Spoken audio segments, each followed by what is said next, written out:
Mario Kart DS is a game made for one system.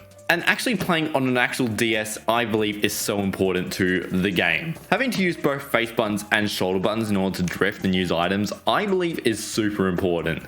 However, not everyone has access to these. One of the main things I brought about the Nintendo DS ML was that it was only $50.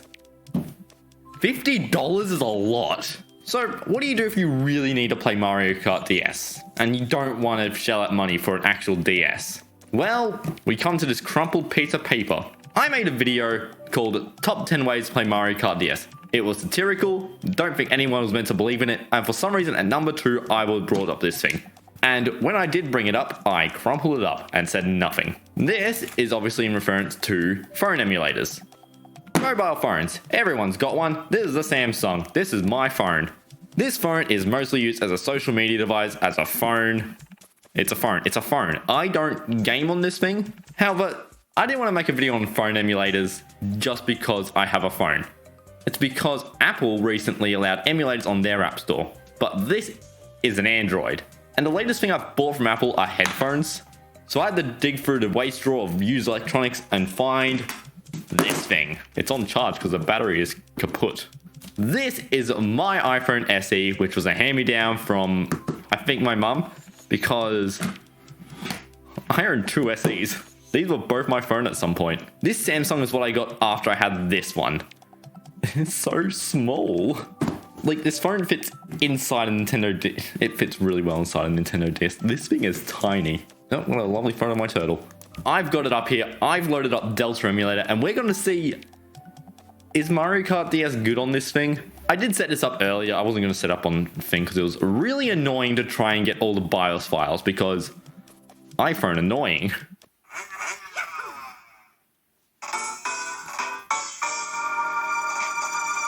It's a DS emulator. Now, I don't know why. I didn't set up anything. I don't know why it's pink. Why it's a pink DS Lite theme. It just seems to have chosen that. Nope, you change brightness with the bottom. So I haven't really changed any settings. Goddamn Desert Hills. And surprisingly, it does run. I mean, this isn't the latest phone at all. But for what I was expecting, it runs way better than I thought it would. Yeah, I think this does use MelonDS. I think that's what I've read. I haven't barely read anything, but it's a bit hard to play because if I was playing, I would play like this, but I went out of bounds. You can also play it sideways, which isn't that useful when you've got a charger port hanging out and makes the shoulder buttons even harder to press. This is a terrible track to get. This sucks. Red shells. Gotta love them. But yeah, it does have a few heat comps, especially on like more heavy tracks with various areas and during like load screens and things. But like once it gets going, it's fine.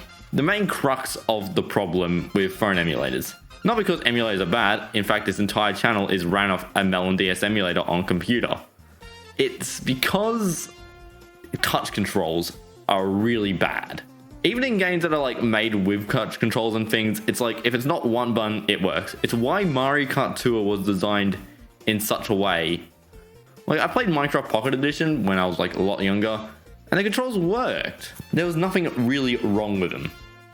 However, trying to press like the A button, do things like snaking, don't work. And also, we need access to the L and R button, so the best way is to sort of play it like this. But that's really uncomfortable because these games are made to be played with your thumbs, not with all your fingers like a keyboard.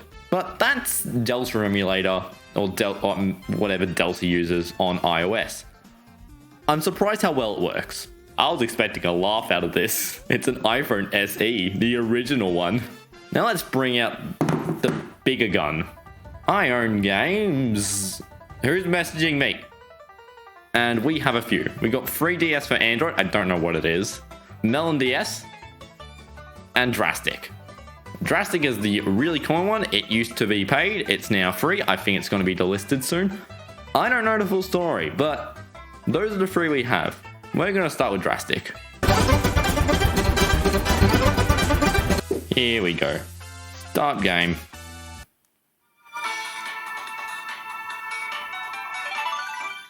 Let me press B. That loaded fast. I mean, this is a lot bigger screen. Like, it actually gives me room for me to put my thumbs, and it's not like hidden by like some really stupid looking gimmicky UI. It's a very, you know, functional over form UI. I'm so good. Now joys of, can I do 1 MT? Oh my god. Yeah, it's Mario Kart DS on my Android. You know, like, it's a DS emulator. It emulates the DS. It looks slightly worse on this because I think it's using, like, the annoying scaling rather than pixel perfect scaling.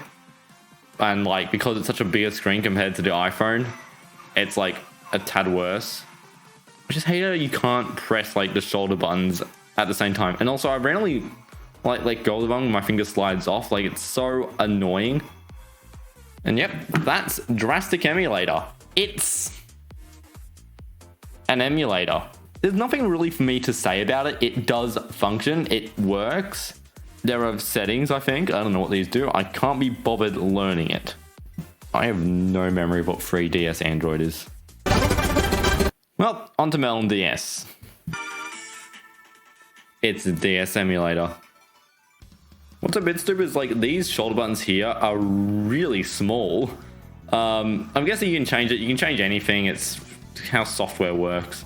Yeah, those are some small shoulder buttons. I'm so good. Yeah, these touch controls just do not work for a game like Mario Kart DS. Maybe like a Pokemon game would work, but like not our good friend Mario Kart DS. But you know, it emulates Mario Kart DS. It runs better than the iPhone SE, but I honestly hope anything would run better than the iPhone SE. Now, there are going to be people saying, oh, but you're complaining so much about the touch controls. Why don't you use like a controller or something? What? I'd rather use a keyboard than the touchscreen. And controllers are way better for Mario Kart DS because you can actually press buttons. But I don't think I explained myself very well, so here we talk again. I don't think the solution of using a gamepad on a phone emulator is logical, because it rids the reason of using a phone to play, being the convenience. There could be an argument for using those clip-on controllers, but I want to be seen as a valid member of society. I don't think this insert still explains myself very well, but I can't be bothered trying to reword this. It's really hard to get what I feel. Back to the center icon. It's like people who use gaming laptops on trains. It's like, you really need games right now? That is Mario Kart DS on phone emulators. It's a mess. It's a completely fine way of playing games that I wouldn't recommend. It works. That's it. I hope you enjoy this new blue backdrop I've now got that hopefully makes the white blinding light slightly less annoying. Thanks to channel members for supporting this channel. I don't know what else to say. Enjoy.